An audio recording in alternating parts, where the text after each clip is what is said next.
আসসালামু আলাইকুম বন্ধুরা, সবাই কেমন আছেন? আশা করি ভালো আছেন। তো অনেক দিন পর গেলাম আমাদের লালবাগ শাহী মসজিদে নামাজ পড়ার জন্য। অনেক সুন্দর একটা মসজিদ, যেখানে গেলে কলিজাটা ঠান্ডা হয়ে যায়। এখানে আমি প্রায় সময় নামাজ পড়ি, মানে যে সময় মন চাই সেই সময় আমি চলে যাই এই মসজিদে নামাজ পড়ার জন্য। অনেক ভালো লাগে এই মসজিদে নামাজ পড়তে। আমি অনেকবারই গেছি, অনেক আনন্দ পাই এই মসজিদে নামাজ পড়তে। আবার ফুজুরের সাথে মোসাবাও করি। এসি মসজিদ, যে মসজিদে অনেক বড় বড় আলেমুলামারা নামাজ পড়াই, আমিও গিয়ে নামাজ পড়ি।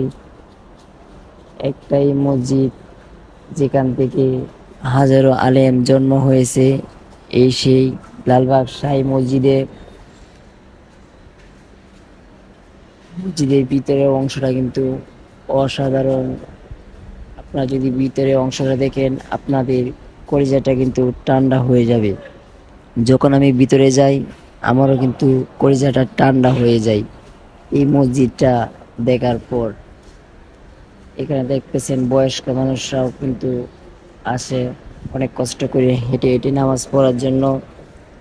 আমিও দেখলাম নামাজ পড়ার ভিতরের অংশটা অসাধারণ।